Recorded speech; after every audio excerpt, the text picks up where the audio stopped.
زندگی ضروری ہے، وہ جن کو موت میں بھی زندگی ضروری ہے، وہ جن کو موت میں بھی زندگی ضروری ہے، انہیں حسین سے وابستگی ضروری ہے، انہیں حسین سے وابستگی ضروری ہے۔ ہمیں حسین یزیدیت کے کلیجے کو چاک کرنے کو، یزیدیت کے کلیجے کو چاک کرنے کو ہمیں حسین میں سینہ زنی ضروری ہے۔ نعرہ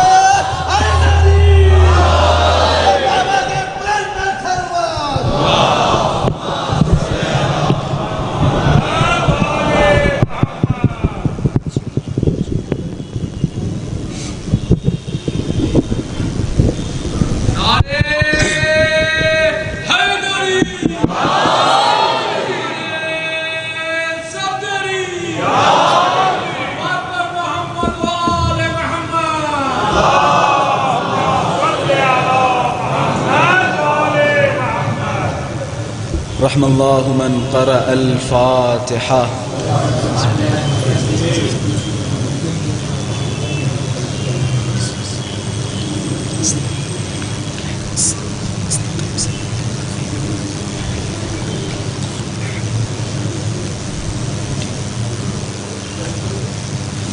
لا حول ولا قوة إلا بالله العلي العظيم.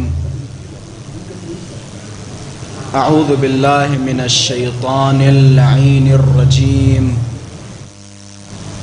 بسم الله الرحمن الرحيم.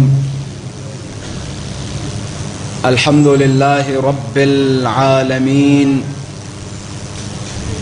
والحمد لله الذي نور قلوبنا بمحبة علوية، والحمد لله الذي جعلنا من المتمسكين بولاية المرتضوية، والحمد لله الذي فرض مودته على العربية والعجمية وعلى مبلغ رسالاته الإلهية أبي القاسم مصطفى محمد.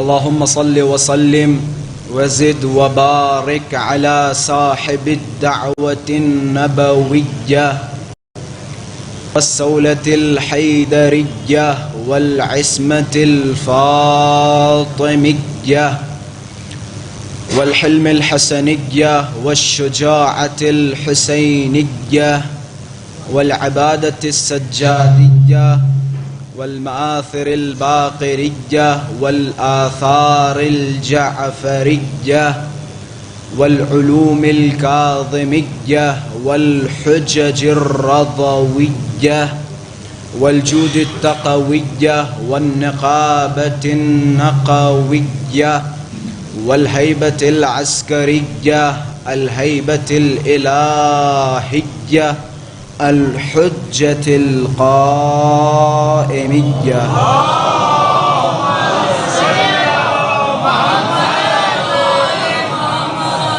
اللهم عجل لوليك الفرج والعافية والنصر واجعلنا من أعوانه وأنصاره. أما بعد، فقد قال الله تبارك وتعالى في محكم كتابه ومتقن خطابه. بسم الله الرحمن الرحيم. إنا نحن نحيي الموتى ونكتب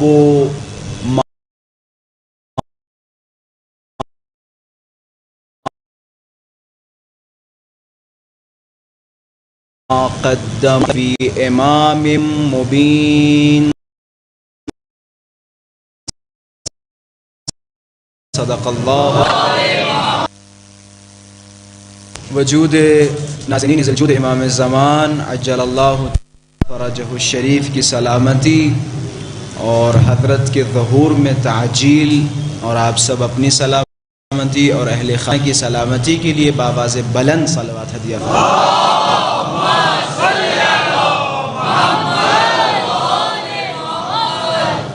یہ یقین جانے میں زیادہ خواہشات نہیں کرتا ہوں، اور جہاں جہاں میں مجلسیں پڑھنے گیا آپ ان سے رابطہ کر سکتے ہیں، پتہ کر سکتے ہیں۔ میں نے کبھی کسی طرح کی کوئی خواہش نہیں کی، لیکن ہاں آپ حضرات سے بستہ گزارش کرتا ہوں پلیز اس مائک کو چینج کر دیں، یا پھر کوئی اچھا آپ کے پاس سسٹم ہو تو وہ لگائیں۔ ایک صلوات پڑھیں محمد و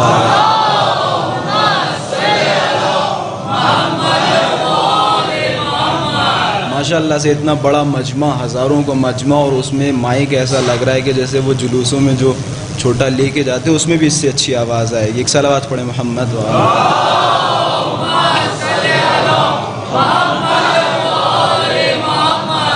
جو مائک کے سامنے بیٹھتا ہے اسے پتہ ہوتا ہے مائک کا حال کیا ہے، کیونکہ مجھے پتہ ہے، میں نے کل بیان کیا تھا میں بڑا نحیف و کمزور آدمی ہوں، تو لہٰذا کوئی ایسا مائک ہو جو میرا سہارا بنے، نہ یہ کہ مجھے اور کمزور کرے۔ ایک صلوات پڑھے محمد والا۔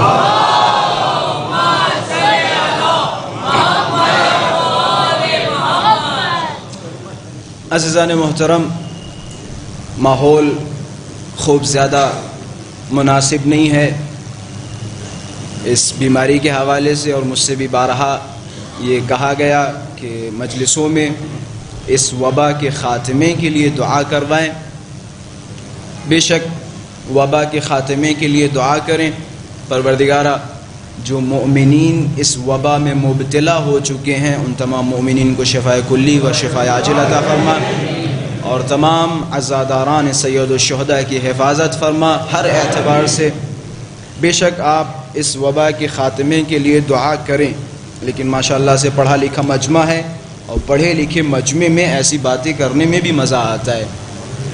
وبا کے خاتمے کے لیے بے شک دعا کریں، لیکن دعا کے طریقے میں تھوڑی تبدیلیاں انجام دیں۔ میرے سوال پہ غور کیجیے گا، انشاءاللہ بہت ہی زیادہ محظوظ ہوں گے۔ آپ نے دونوں ہاتھوں کو بلند کیا اور دعا کی، پروردگارہ اس بیماری سے ہم سب کو نجات دے، ٹھیک ہے؟ دعا کی آپ نے، بیماری ختم ہو گئی، لیکن کیا گارنٹی ہے کہ اس کے بعد کوئی پریشانی نہیں آئے گی؟ بہت ایک عظیم منزل کی طرف لے کے جا رہا ہوں، بس توجہات کا طالب ہوں۔ کیا ضمانت ہے، کیا گارنٹی ہے کہ اس کے بعد کوئی اور پریشانی نہیں آئے گی؟ آپ 2-3 سال اٹھا کے انالائز کر لیجئے، دیکھ لیجئے 2019 اور 2018 سے ایک پریشانی آئی، سارے بندگان خدا جمع ہو گئے اور دعا کے لیے ہاتھ بلند کیا، پروردگارہ اس پریشانی کو دور فرما۔ خوب دعا کی، پریشانی ختم ہو گئی، لیکن تھوڑے دنوں کے بعد دوسری پریشانی شروع ہو گئی۔ پھر ہم نے ہاتھوں کو بلند کیا، پروردگارہ اس پریشانی کو حل فرما، وہ پریشانی بھی ختم ہو گئی۔ پھر اس کے بعد تیسری پریشانی آ گئی۔ ماشاءاللہ سے یہ پورے 2 سال آپ کے ذہنوں میں ہیں، ایک کے بعد ایک پریشانی آتی رہی، کبھی یہاں پروٹیسٹ ہو رہے ہیں، کبھی وہاں پروٹیسٹ ہو رہے ہیں، ہر طرح کی پریشانیاں آتی رہی، بہت سارے لوگوں نے اپنی جانیں گنوائیں۔ غور فرما رہے میری باتوں پہ، ہر طرح کی پریشانیاں آتی رہی۔ ایک پریشانی آئی، دعا کی ختم کر دے، ختم ہو گئی۔ پھر اس کے بعد ایک اور پریشانی آ گئی۔ اب عقل مند کا فریضہ یہ ہے کہ کوئی ایسی ایک دعا کرے جس کی قبولیت کے بعد ہر پریشانی خود بخود حل ہو جائے۔ بھائی میرا مجمع پہنچ رہا ہے انشاءاللہ، کوئی ایسی دعا کرے کہ جس کی قبولیت کے بعد ہر پریشانی خود بخود حل ہو جائے۔ وہ دعا صرف ایک ہے، پروردگارہ امام کے ظہور میں تعجیل فرما۔ صرف ایک دعا۔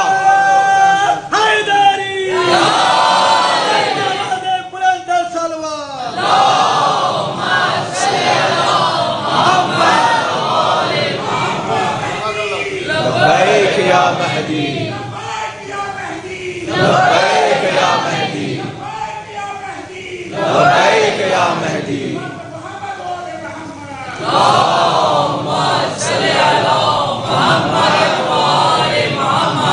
اب کوئی ایسی دعا کریں کہ جس کی قبولیت کے بعد ساری پریشانیاں خود بخود حل ہو جائیں، وہ صرف دعا ایک ہے، امام زمانہ کا ظہور، روایتوں میں پڑھا ہے نا ماشاءاللہ سے، امام زمانہ کا ظہور ہوگا، ہر پریشانی خود بخود حل ہو جائے گی۔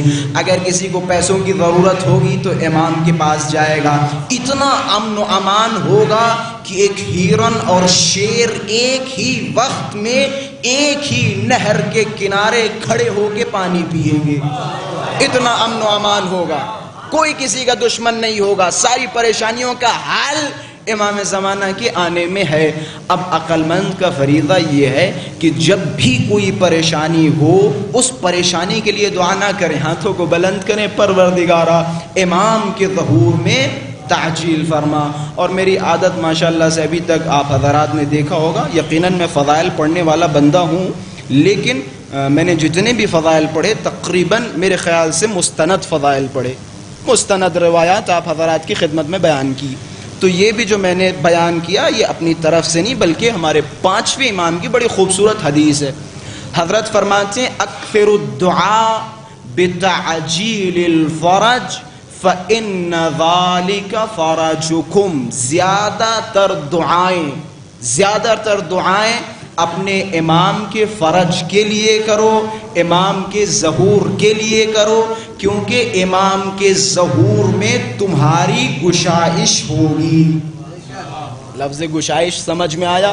یعنی جو تم بندشوں میں قید ہو امام کے ظہور کے بعد یہ بندشیں خود بخود ٹوٹ جائیں گی۔ ایک صلوات پڑھے محمد و آل محمد۔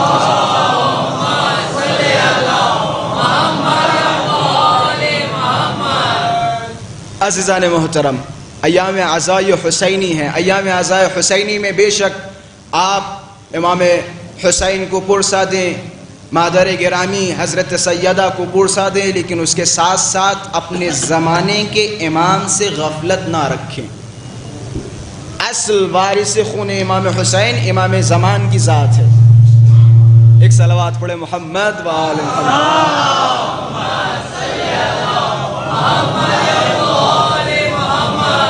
اصل وارث خون امام حسین امام زمان کی ذات ہے۔ جب بھی کسی کے گھر میں کوئی مرتا ہے تو لوگ جب اس کے گھر میں جاتے ہیں تو کس کی خدمت میں تعزیت پیش کرتے ہیں، کس کا ذکر کرتے ہیں؟ اس کی اولاد کی خدمت میں جاتے ہیں نا۔ ایک امام وارث خون امام حسین زندہ ہے، ہم سب کا فریضہ ہے کہ ہم اپنی لو اپنے زمانے کے امام سے لگائیں، ان کی خدمت میں جائیں، ان کی خدمت میں تعزیت پیش کر کے جد کی۔ اور یہ ایام اس میں بہت سارے اعمال انجام دینا ہم سب کا فریضہ ہے۔ دوسرا تک ہو سکے جہاں تک ہو عزاداریوں کی خدمت کریں۔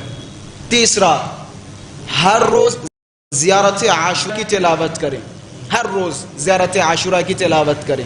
چوتھا یہ وقت آپ کے لیے اپنے بچوں کی تربیت کا ہے، اپنے بچوں کو گھر میں بٹھائیں، ہر روز 1 محرم 2 محرم 3 محرم ہر دن کے حوادث اپنے بچوں کو بتائیں کہ آج کیا ہوا، آج کیسا ہے، کربلا کے بارے میں زیادہ سے زیادہ اپنے بچوں کو بتائیں۔ ویلا ہوتا یہ ہے کہ جب بچہ 16-17 سال کا ہو جاتا ہے، میرے ساتھ ایک حادثہ ہوا دہلی میں، ایک صاحب آئے اور آنے کے بعد کہنے لگے قبلہ ہمارا بچہ نماز نہیں پڑھ رہا۔ میں نے کہا اچھا، میں نے کہا نماز سناؤ۔ جب اس بچے سے نماز سنی تو اسے سورہ حمد نہیں آتا، کہ پتہ نہیں قبلہ اس بچے کو آتا ہی نہیں۔ میں نے کہا آپ کو آتا ہے؟ تو انہوں نے سورہ حمد سنایا تو اس میں 6 یا 7 غلطیاں۔ میں نے کہا ماشاءاللہ، جب آپ خود کو نہیں آتا اور توقع کر رہے ہیں بچوں کو آئے، آپ نے خود نہیں جب ایک چیز سیکھی تو بچوں کو کیسے سکھائیں گے؟ آپ اپنے بچوں کو عزادار بنائیں، اپنے بچوں پہ کالا پرچم لگائیں، کالا لباس پہنائیں بچوں کو۔ کالا لباس بچے کب؟ جب آپ خود ہمیشہ کالا لباس پہن کے رکھیں گے ایام عزا میں، تب آپ اپنے بچوں سے کہہ سکتے ہیں۔ خلاصہ یہ تربیت کا وقت ہے، حسینی مزاج بنانے کا وقت ہے۔ اپنے بچوں کا مزاج حسینی بنائیں۔ ایام عزا میں جب بھی آپ پانی پئیں، یہ سب اوپر کی باتیں، بس نقطے کی طرف اشارہ اور اپنی بحث کی طرف۔ ایام عزا میں جب بھی آپ پانی پئیں تو امام حسین کی پیاس کو یاد کریں۔ اور ایک عمل جو بہت اہم ہے، بہت اہم ہے، امام حسین پہ صلوات اور امام حسین کے قاتلین پہ لعنت کریں۔ لعنت کریں، صلوات پڑھیں مولا حسین پہ اور قاتل یزید پہ لعنت بھیجیں، اور جتنے بھی افراد امام حسین کے قتل میں شریک تھے خواہ زندہ یا مردہ، جو بھی شریک تھا لعنت بھیجیں۔ اچھا اس میں راز کیا ہے، اس میں حکمت کیا ہے؟ جب بھی پانی پیو امام حسین کی پیاس کو یاد کرو، ضرور کوئی نہ کوئی راز و حکمت ہوگا نا۔ جب بھی پانی پیو امام حسین کی پیاس کو یاد کرو۔ اچھا میں نے جب قرآن کی طرف رجوع کیا تو قرآن میں ایک بڑی خوبصورت آیت نظر آئی، وَجَعَلَ مِنَ الْمَاءِ كُلَّ شَيْءٍ حَيٍّ۔ خدا کہہ رہا ہے ہم نے ہر چیز کو پانی سے زندہ رکھا ہے، ہر چیز کو پانی سے زندہ رکھا ہے۔ اس کا مطلب یہ ہے کہ جب ہم پانی پیتے ہیں تو ہمارا بدن کیسے زندہ رہتا ہے؟ اس پانی کے ذریعے۔ بھائی جملے پہنچا رہا ہوں، توجہات کا طالب ہوں۔ امام نے کیا فرمایا؟ جب بھی تم پانی پیو حسین کا ذکر کرو۔ قرآن کی کیا آیت ہے کہ پانی انسان کے بدن کو زندہ رکھتا ہے۔ نتیجہ یہ نکلا کہ پانی اور حسین کا رابطہ کچھ یہ ہے کہ بتانا چاہتے ہیں کہ اپنے بدن کو زندہ رکھنے کے لیے پانی پیو اور روح کو زندہ رکھنے کے لیے ذکر حسین کرو۔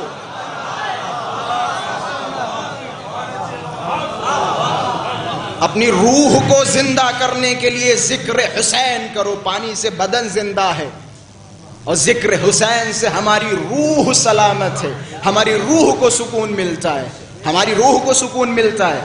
میں نے کل کی مجلس میں بیان کیا تھا، ہم روتے ہیں ہمیں سکون ملتا ہے۔ یہ جو کہہ دیتے ہیں بعض افراد، بڑی اوپر کی بات ہے کہ دیکھو خدا نے انہیں عذاب میں مبتلا کر دیا ہے کہ انہوں نے معاذ اللہ معاذ اللہ معاذ اللہ معاذ اللہ کربلا میں ایسا ویسا کیا تو لہٰذا یہ زندگی بھر رو رہے ہیں، یہ ان کے اوپر عذاب ہے۔ میں نے کہا بھیا یہ کیسا عذاب ہے کہ ہر عزادار رونے کے بعد اور سینے پہ ہاتھ مارنے کے بعد سکون محسوس کرتا ہے؟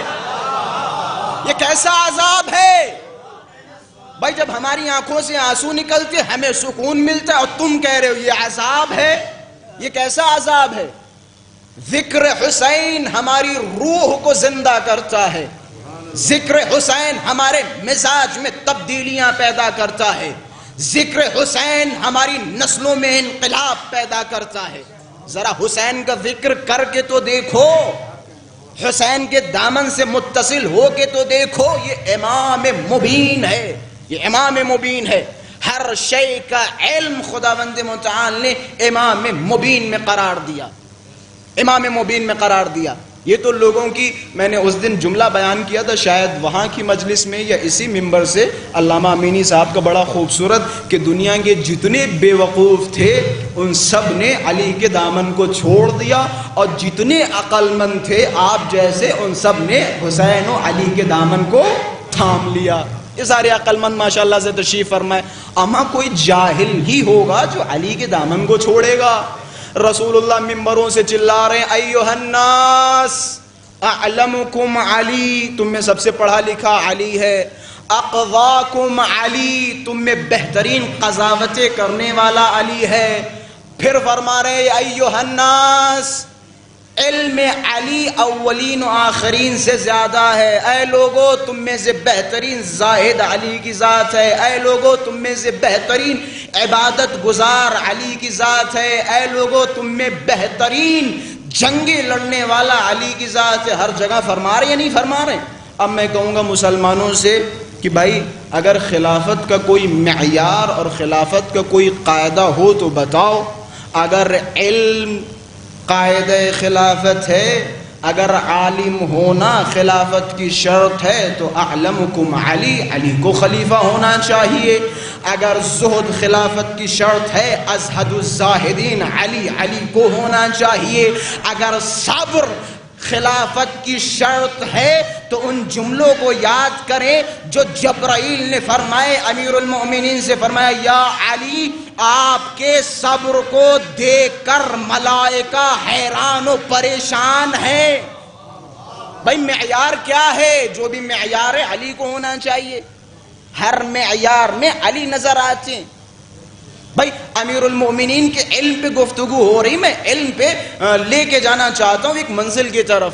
قرآن مجید میں ایک آیت نہیں ہے علی ابن ابی طالب کی شان میں۔ میں انشاءاللہ ایک دو دن کے بعد جیسا مجھے موقع ملے گا تو میں قرآنی قصیدے سناؤں گا علی کی شان میں، قرآن اور علی، میں بتاؤں گا کہ بھائی قرآن اور علی کا کتنا گہرا رشتہ ہے۔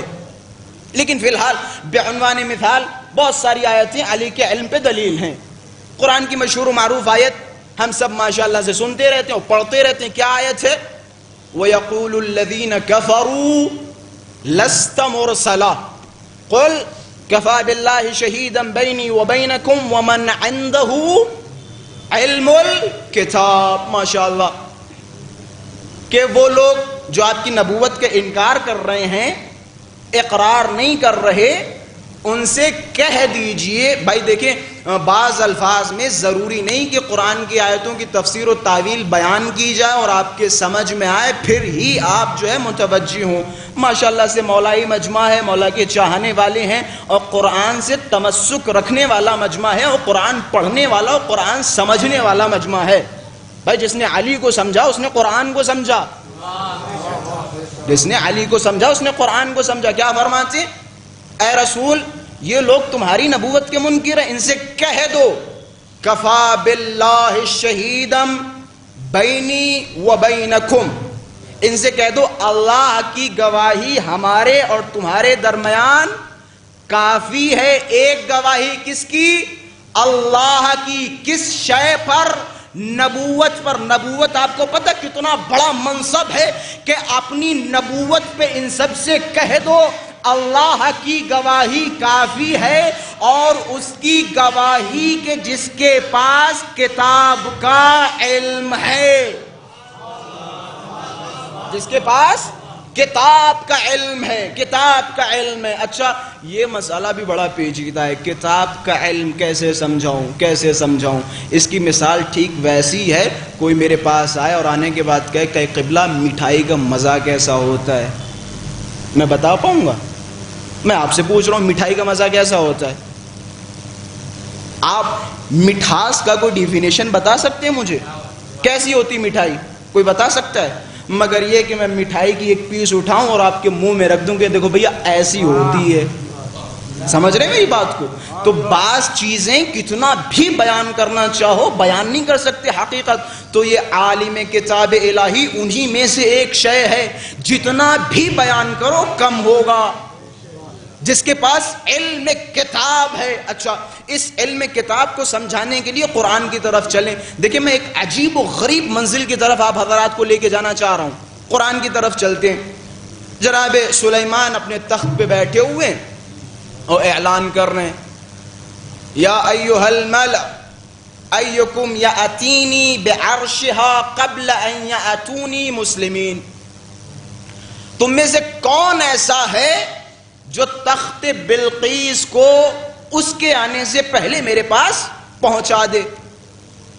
قال عفریت من الجن انا آتیک بہ قبل ان تقوم من مقامک، کہ میں اس تخت کو آپ کے پاس حاضر کر دوں گا اس سے پہلے کہ آپ یہاں سے برخاست ہوں، اس سے پہلے کہ آپ یہاں سے جائیں میں حاضر کر دوں گا۔ وَإِنِّي عَلَيْهِ لَحَفِيظٌ امین، کہ میں اس پہ امین بھی ہوں اور حفاظت بھی کروں گا۔ اچھا یہ معجزہ تھا، یہ معجزہ تھا کہ بھائی آپ کے جانے سے پہلے ہزاروں کلومیٹر دور سے تخت اٹھا کے آپ کی خدمت میں رکھ دوں، یہ معجزہ تھا، بے شک تھا۔ لیکن وہاں پہ ایک آدمی تھا کہ جس کے لیے یہ معجزہ نہیں تھا۔ بھائی جملوں پہ غور کریں، ایک آدمی تھا کہ جس کے لیے یہ بھی معجزہ نہیں تھا۔ وَقَالَ الَّذِي عِنْدَهُ عِلْمٌ مِّنَ الْكِتَابِ أَنَا آتِيكَ بِهِ قَبْلَ أَن يَرْتَدَّ إِلَيْكَ طَرَفُكَ، وہاں ایک ایسا بندہ بیٹھا تھا جس کے پاس علم تھا بعض کتاب کا۔ اللہ اکبر، اللہ اکبر، کیسے تفسیر ہو عالم کتاب کی کہ وہاں ایک ایسا بندہ تھا کہ جس کے پاس کتاب کا بعض علم تھا، اور جس کے پاس بعض علم تھا وہ اتنا بڑا قادر تھا اور اتنی قدرت رکھتا تھا کہ سلیمان سے کہا کہ میں پلک جھپکنے سے پہلے تخت بلقیس حاضر کر دوں گا، کہ پلک جھپکنے سے پہلے تخت بلقیس حاضر کر دوں گا. فلما رآہ مستقرا عنده قال هذا من فضل ربی. تھوڑی دیر میں دیکھا جیسے انہوں نے پلک جھپکائی فوراً تخت بلقیس حاضر ہوا.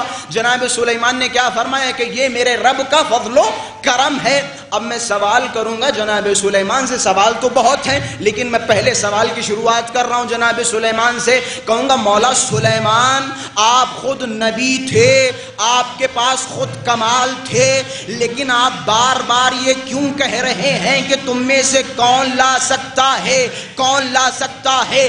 عجب نہیں جناب سلیمان بتائیں کہ دیکھو یہاں مسئلہ وسیع ہے، مجھے اپنا وسیع بھی بنانا ہے، تو لہذا پہلے مجمع میں سب نے اپنی عاجزی کو قبول کر لیا. پھر آصف بن برخیہ کھڑے ہوئے، لوگوں کو بتا دیا کہ دیکھو تم میں سب سے زیادہ پڑھے لکھے آصف بن برخیہ ہیں، کہ تمہیں سب سے زیادہ پڑھے لکھے آصف بن برخیہ ہیں، لہذا انہیں میں اپنا وسیع بناؤں گا، وسیع معرفی کروں گا. اب میں دست ادب جوڑوں گا اور خندق کی طرف لے کے جاؤں گا اور رسول اللہ کے اس نعرے کو یاد کروں گا جو بار بار لگا رہے ہیں. کون ہے جو عمرو بن عبدود کا منہ زمین میں رگڑے؟ کون ہے جو عمرو بن عبدود کا منہ زمین میں رگڑے؟ عجب نہیں بار بار علی کھڑے ہو رہے ہیں. مولا فرما رہے علی بیٹھ جاؤ، پہلے ان لوگوں کو تو دیکھ لے، بعد میں ایسا نہ ہو یہ کہنے لگے اگر ہم جاتے تو ہم بھی مار دیتے، کہ پہلے ان کو دیکھ تو لیں. لہذا بار بار کہہ رہے کون جائے گا کون جائے گا. پھر آخر میں بھیجا. رسول اللہ خود یہ کام کر سکتے تھے لیکن زمانے والوں کو بتانا چاہ رہے ہیں دیکھو جو نبی کا وسیع ہوتا ہے اس میں تمام کمالات کا ہونا ضروری ہوتا ہے، تمام کمالات کا ہونا ضروری ہوتا ہے. یہی وجہ ہے یہ جو پورا قصہ آصف بن برخیہ کا. کوئی صاحب آئے اور آنے کے بعد کہنے لگے کہ مولا آپ کا علم اور آصف بن برخیہ کے علم میں کیا فرق ہے؟ آپ کے علم میں اور جناب آصف بن برخیہ کے علم میں کیا فرق ہے؟ عجب نہیں مولا نے فرمایا کہ سنو کہ تمہارا نبی افضل ہے یا آصف بن برخیہ کا نبی؟ بھائی غور فرما رہے تمہارا نبی افضل ہے یا آصف بن برخیہ کا نبی؟ کہ مولا ہمارا نبی سید المرسلین ہے. کہ جب تمہارا نبی سید المرسلین ہے تو تمہارے نبی کا وسیع بھی سید الاوصیاء ہونا چاہیے، نبی کا وسیع سید الاوصیاء ہونا چاہیے. تم کس سے مقابلہ کر رہے ہو؟ عجب نہیں مولا نے فرمایا کہ دیکھو خداوند متعال کے 73 اسماء اعظم ہیں، 73 اسم اعظم، جن میں سے آصف بن برخیہ کے پاس صرف ایک اسم اعظم تھا اور اس کی طاقت سے آصف بن برخیہ نے پلک جھپکنے سے پہلے تخت بلقیس حاضر کر دیا. اب ذرا غور کرو ہمارے پاس تو 72 اسم اعظم ہیں، ہم کیا کیا کر سکتے ہیں؟ ہم کیا کیا کر سکتے ہیں؟ ہمارے پاس 72 اسم اعظم ہے. اور فرمایا ایک اسم اعظم خدا نے ہمیں نہیں دیا تاکہ فرق رہے بندے اور خدا میں، تاکہ فرق رہے بندے اور خدا میں، کہ ہم بندے ہی خدا ہے، ہم خدا کے بندے ہیں، بہترین مخلوق ہیں. یہی وجہ ہے کہ جب یہ آصف بن برخیہ کا قصہ سنا تو اس وقت جنگیں چل رہی تھی، جنگ صفین چل رہی تھی. تو ایک صاحب دوڑتے ہوئے آئے کہ مولا آپ تو نعرہ لگا رہے ہیں آپ کے پاس 72 اسم اعظم ہے، بہت پاورفل ہیں، بہت طاقت ہے، بہت شجاعت ہے. کہ جی بے شک بہت طاقت ہے. 72 جس کے پاس اسم اعظم ہو اس کی طاقت کا کیا اندازہ کوئی لگا سکتا ہے؟ کہ پھر مولا آپ جو ہے کوفے والوں سے مدد کیوں مانگ رہے ہیں امیر شام کے خلاف؟ اللہ اکبر. کہ پھر مدد کیوں مانگ رہے ہیں کوفے والوں سے؟ کہ اچھا کہ میں تمہیں اپنی طاقت دکھاؤں؟ ضروری نہیں کہ مولا ہر جگہ معجزہ دکھائیں، ضروری نہیں ہے. مولا نے کہا میں اپنی طاقت کا اندازہ تمہیں دکھاؤں؟ کہ جی مولا. مولا کھڑے رہے، ہاتھ بڑھایا، ہاتھ کھینچا، کیا دیکھتے ہیں؟ ہاتھوں میں داڑھی کے بال، ہاتھوں میں داڑھی کے بال. میرا مجمع بھی نہیں پہنچا کہ ہاتھوں میں داڑھی کے بال. کہ مولا یہ کہاں سے؟ کہ شام میں کوئی بیٹھا تھا اس کے چہرے سے نوچ لایا ہوں. ابھی جملہ اور واضح کروں. مولا نے فرمایا میں نہیں بتاؤں گا، اپنے دعوے کی دلیل نہیں دوں گا، تم خود شام جاؤ اور شام سے پتا کر کے آؤ. تھوڑے دنوں کے بعد شام سے کوئی صاحب آئے اور آنے کے بعد کہنے لگے تمہیں پتا ہے شام میں ایک عجیب واقعہ پیش آیا، ایک عجیب حادثہ پیش آیا. کہ کیا آیا؟ کہے ایک ملعون تخت پہ بیٹھا ہوا گھمنڈ و غرور کے ساتھ لوگوں کو حکم دے رہا تھا. اچانک ایک ہاتھ آیا، چہرے پہ تماچا لگا، اپنے غرور کے ساتھ منبر سے نیچے گرا. ایک صلوات پڑھے محمد و آل محمد.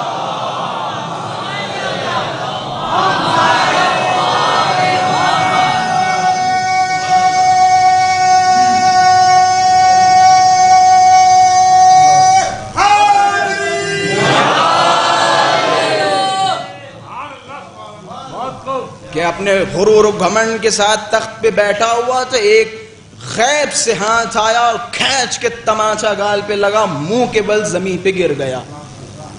یہ دست قدرت علی کا اعجاز ہے، معجزہ ہے. معجزہ ہے. معجزہ آپ کو پتہ ہے معجزہ کسے کہتے ہیں؟ معجزہ یعنی بہت ہی زیادہ عاجز کر دینے والی چیز. جیسے عالم پڑھا لکھا، علام بہت پڑھا لکھا، علامہ بہت ہی زیادہ پڑھا لکھا، جو آج کل ماشاءاللہ سے جگہ جگہ نظر آ جاتے ہیں. ہر پوسٹر پہ آپ کو نظر آئے گا. جبکہ علامہ، میں یہ بھی بیان کرتا چلوں، ایک دو ایسی شخصیتیں جنہیں علامہ کہا جاتا تھا. علامہ یہ حلی، علامہ حلی بھی پریشان ہوں گے کہ بھیا کہاں ہمیں کہا جاتا ہے اور کہاں آج کل ہر کسی کو. میرے نام پہ بھی ماشاءاللہ سے آ چکا ہے. ایک صلوات پڑھے محمد و آل محمد.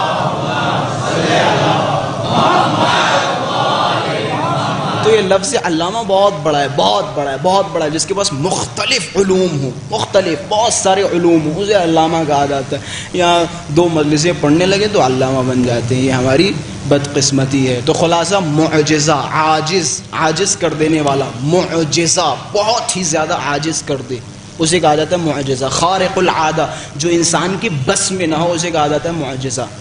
اور میں یہ بارہا کہتا رہتا ہوں کہ ممبروں سے جہاں تک ہو سکے اہل بیت کے معجزے بیان کیے جائیں.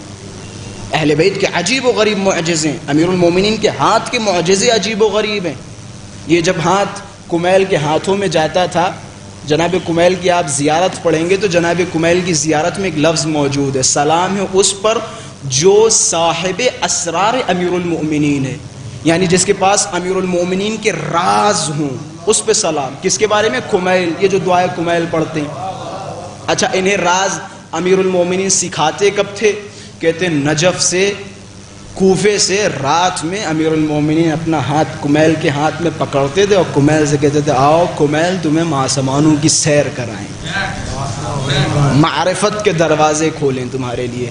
یہ راتوں میں کمیل کا ہاتھ پکڑ کے مولا سر سکھاتے تھے، اسرار سکھاتے تھے. ایک دن کیا ہوا، جناب کمیل کا ہاتھ مولا کے ہاتھوں میں ہوتا ہے ماشاءاللہ سے. ہم لوگ بھی بہت سارے افراد جب حج وغیرہ کر کے آتے ہیں کہتے ہیں ماشاءاللہ سے کیا نورانی ماحول تھا، کیا بہترین تلاوت قرآن تھی، کیا بہترین فضا تھی. یہ ہمارے ساتھ بھی ہوتا ہے. جب کمیل کے ساتھ ہوا تو ہمارے ساتھ نہیں ہوگا. مولا کے ہاتھوں میں ہاتھ اور کمیل جیسے ہی پہنچے رات کے اندھیرے میں، امن ہوا قانت آناء اللیل والنہار، کوئی شخص ہے جو قرآن کی آیتوں کی تلاوت کر رہا ہے. اب جب کمیل کے کانوں تک وہ قرآن کی آواز گئی، قرآن محو ہو گئے، کمیل محو ہو گئے کہ اتنی پیاری آواز، اتنی بہترین آواز، اتنی دل نشیں آواز.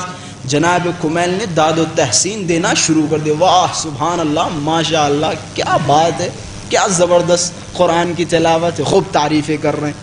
اور ساتھ میں کون ہے؟ امام مبین. وَكُلَّ شَيْءٍ أَحْصَيْنَاهُ فِي امام مبین.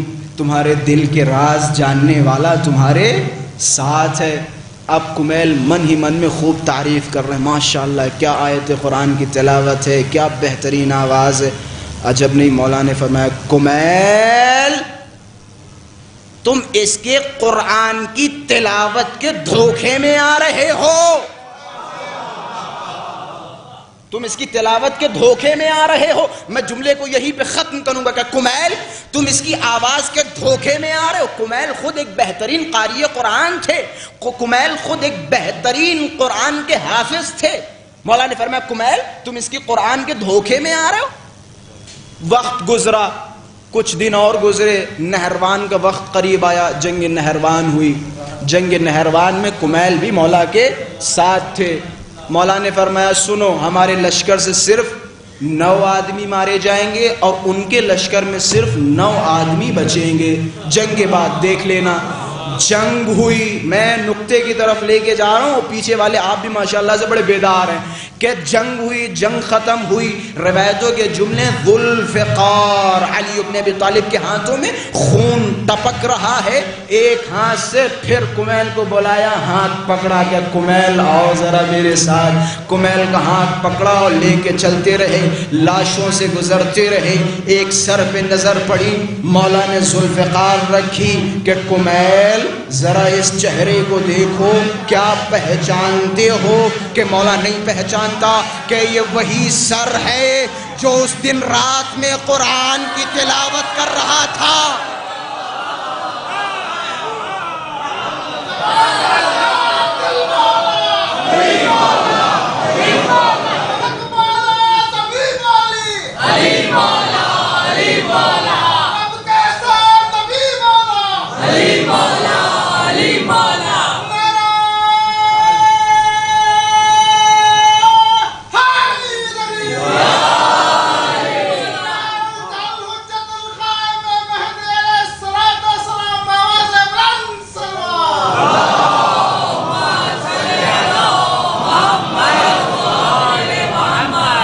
کمیل یہ وہی سر ہے, یہ وہی سر ہے جو اس دن رات میں قرآن کی تلاوت کر رہا تھا. کہ یہ تلاوت قرآن تو کر رہا تھا لیکن روح قرآن سے غافل تھا. کہ قرآن کی روح سے غافل تھا. کہ کمیل انسان کو پہچاننے کا طریقہ یہ تو نہیں ہے کہ مولا طریقہ کیا ہے کہ انسان کو پہچاننا ہو تو ہمارا ذکر کرو, ہمارے ذکر سے پہچانو, ہمارے ذکر سے پہچانو. معیار و میزان علی کی ذات ہے, علی کی ذات ہے, علی کی ذات ہے. معیار, میزان. یہ انس کے قصات ماشاءاللہ سے سنے ہوں گے. اب تھوڑا معیار و میزان کو بھی مکمل کر دوں. انس کو جانتے نا؟ انس کہتے ہیں کہ جب بھی ہم بہت ہی زیادہ کشمکش میں پڑ جاتے تھے اور بہت ہی زیادہ اکٹھے ہو جاتے تھے, کافی بچے ہو جاتے تھے اور پہچان نہیں پاتے تھے کہ ان میں سے کون سا میرا ہے اور کون سا کسی اور کا. جملے سمجھ رہے ہیں نا آپ؟ میں معیار و میزان کی بات کر رہا ہوں. علی میزان ہے, یعنی کیا؟ علی میزان سے مراد کیا؟ علی کے پاس ترازو ہے جو تولیں گے؟ نہیں, خود علی کا وجود ترازو ہے. خود علی کا وجود, خود علی کا وجود. اور یہ جو میں روایت بیان کر رہا ہوں کتب اہل تسنن میں بھی موجود ہے. انس کہتے جب بھی میں پریشان ہو جاتا تھا, مزدحم ہو جاتا تھا, کشمکش میں پڑ جاتا تھا کہ بھائی کیسے پہچانوں کہ یہ بچہ میرا ہے یا کسی اور کا, کہ سب کو اپنے ساتھ لیتا تھا اور ایک جگہ کھڑا ہو جاتا تھا. علی کا گزر ہوتا تھا اور بچوں سے کہتا تھا, بچوں کیا تم انہیں جانتے ہو؟ جو بھی کہتا تھا کہ میں جانتا ہوں اس سے کہتا تھا تم رک جاؤ, تم میرے ہو. اور جو بھی کہتا تھا میں علی کو نہیں پہچانتا اس سے کہتا تھا جاؤ اپنے باپ کو تلاش کرو.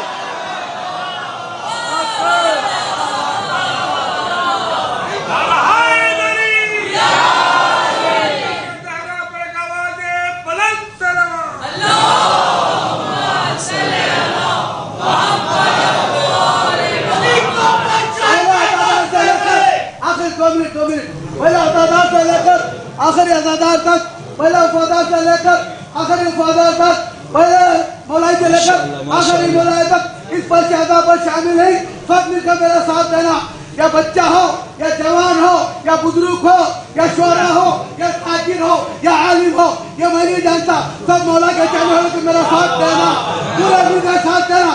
اس کربلا سے لے کر اس کربلا تک, اس پر شہدا سے لے کر مولا کے روزہ تک یہ نعرہ مت ہونا ہے. اگر یہ جملے سن کر, یہ شعر سن کر اگر میرا ساتھ نہیں دیا تو اس کے ذمہ دار میں نہیں ہوں. اگر یہ مولا کے نہیں ہوا تو پھر میرا نہیں ہوا, یہ حسین کا نہیں ہوا تو پھر میرا نہیں ہوا. یہ سب مل کر میرا ساتھ دینا. اور سنیے,